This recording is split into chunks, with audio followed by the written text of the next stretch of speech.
Where in the world am I? I'm in San Diego, and I'm going to be talking about Niteroi, which is a city near Rio de Janeiro, Brazil. So welcome back to the Dr. Mary Travel Best Guide podcast, and I'm back from another 90-day journey around the world. Let's connect. Let's talk about travel experiences, and let's bring about world peace through cultural understanding. I've been writing travel guides since 1993, so you can follow me and help your travels become better.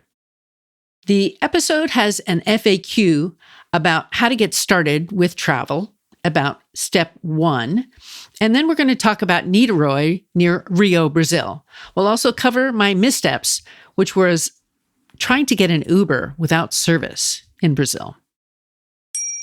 Let's start with the FAQ. How do we get started on my travels when I haven't been anywhere? And the answer is the first step in your exciting travel journey is to set a goal. What inspires you to explore the world? Do you have a specific timeline in mind? Maybe that would help you to get your adventurous spirit ready to go. Is there a destination that fills your heart with desire?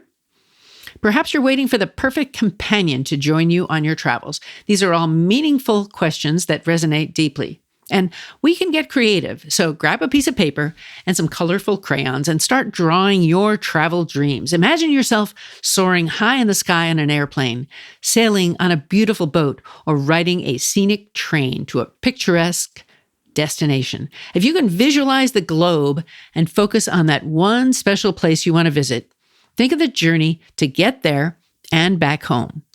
That thrill of just dreaming and planning and contemplating all the endless possibilities is where the magic happens. Even if your travels remain a dream, the joy of imagining them is a treasure you carry with you. I'd like to share a thought from Viktor Frankl's inspiring book, Man's Search for Meaning.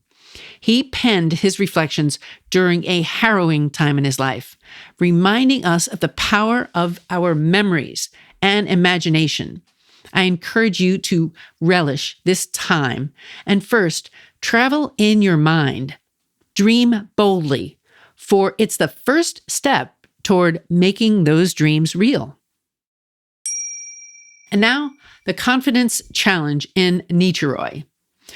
The excitement surrounding this confidence challenge in Niteroi was invigorating as millions of people came together in this vibrant city. After spending 3 wonderful weeks in South America, I arrived in Rio with a solid use of Spanish. However, Portuguese is the primary language spoken in Brazil. Despite this, I found it exciting to communicate by mixing my English and Spanish, and I was pleasantly surprised at how well people understood me. If you're planning a step 5 trip like I was to a new country like Brazil or some of the others I traveled to, I highly encourage you to try out the free versions of Duolingo for a week or 2 beforehand. It's a challenging method for learning essential phrases like please, thank you, and where's the bathroom? Plus, knowing how to count a little will surely improve your experience. So embrace the challenge and be present in every moment of your journey. And if you like today's confidence challenge, my book series delves deeper into language skills while moving you through the 5 steps to solo travel, from easy to more challenging, with foreign language communication tips. And look for this series in the description. Book C will be out soon. I'll be sending out pre-order announcements. The website is 5stepstosolotravel.com, and you can find the book series on Amazon. And now let's get into Niteroi, which is near Rio de Janeiro. So just across the bay, that's right. People really haven't heard of Niteroi, but it is a charming suburb that I didn't even know about. And I'm really thankful I got to stay there for about a week. And I can share some of the amazing adventures on my 90-day journey around the world. So here's a fun fact. Did you know Brazil has more cows than people? I didn't, but it's true. With a population of 214 million, there's approximately 238 million cows, which means lots of milk and cheese. Okay, so let's talk about Niteroi. How did I get there? So I was in Rio. It was great. I've had my backpack in tow, and here I am going over to Niteroi. I really didn't know what to expect. I got on the metro, and I saw a beautiful coastline, and I walked about 15 minutes from there to the ferry. So then I took a ride across the bay. Lots of commuters. So they are there every day. Now, I could have gone across the bridge by a bus or by car, but I thought, yeah, why not try the ferry? Leave the city behind, get to the calm of Niteroi.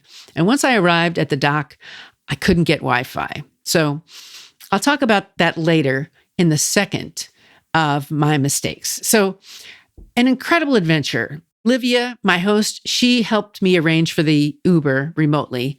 That was a thoughtful gesture. But by the time I tried to grab a ride, the sun had set, the area near the port was buzzing with energy. I walked through the vibrant outdoor market, soaking in the lively atmosphere as I searched for a good meeting spot.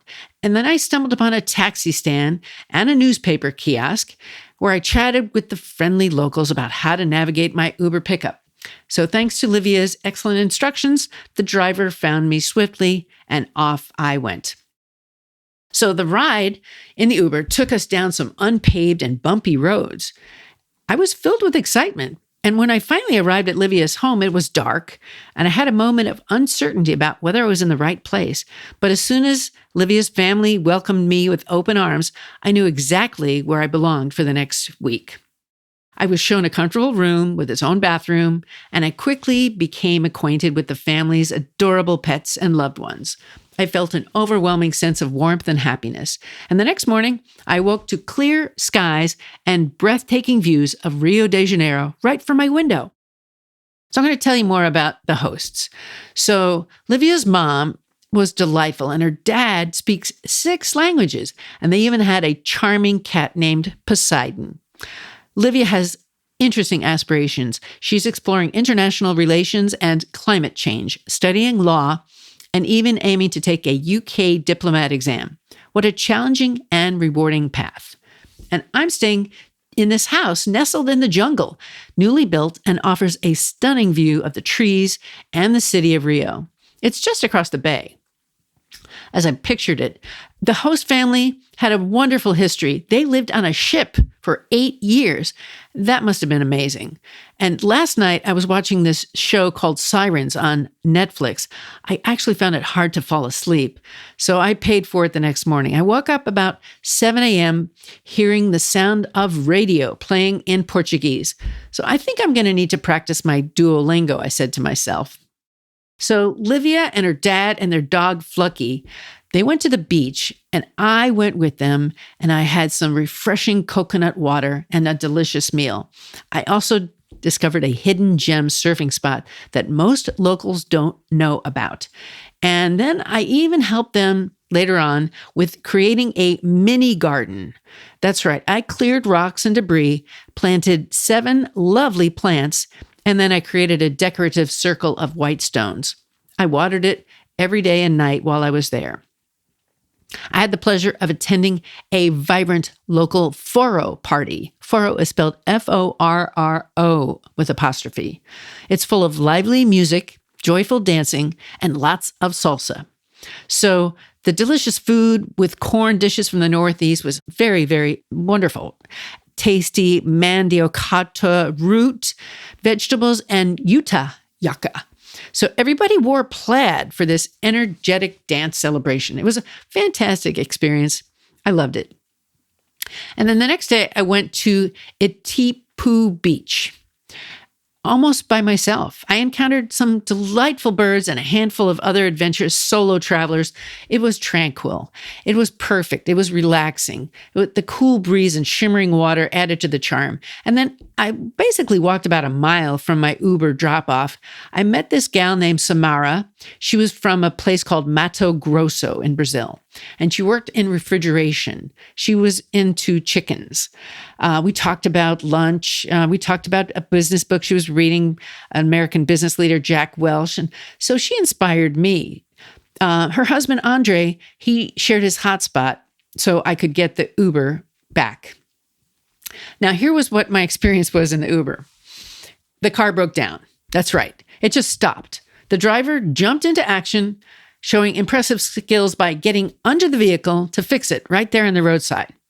It was kind of fascinating to navigate the situation without speaking the same language. I was trying to call for another ride, but my Uber app and my phone were acting up. So after about 10 minutes of dedicated work, he successfully fixed the issue and took me to my destination. It was one of those unforgettable rides, but it also showed me the resourcefulness of the Brazilian people. And I left with a smile and tipped him. It was a fun story to share.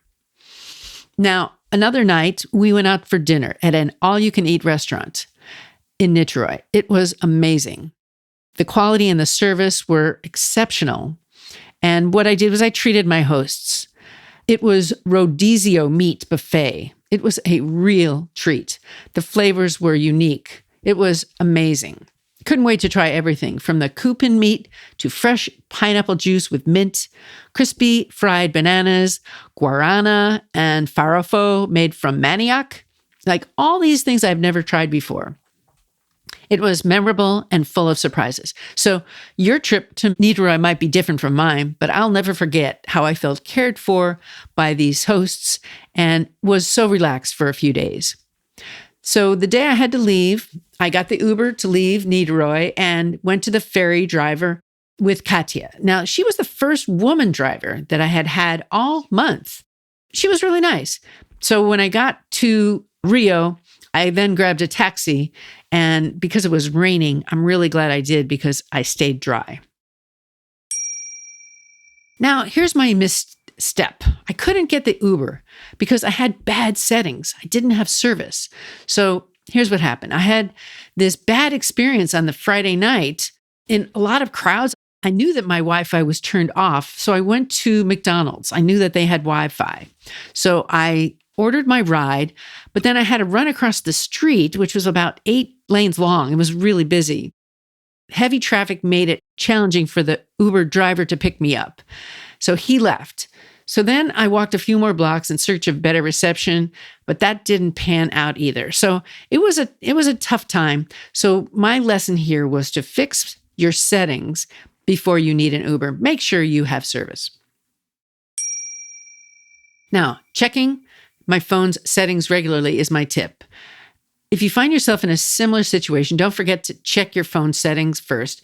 Learn the importance of keeping your settings up to date, avoiding a hassle in the future, and use AI to help you with what to click off or click on if you are confused. You are not going to break it. So thanks for listening to Dr. Travel Best. I'll see you on the next journey. What's on your travel bucket list? Tell the doctor and her team of women who travel the world seeking the very best. Dr. Travel Best, that is.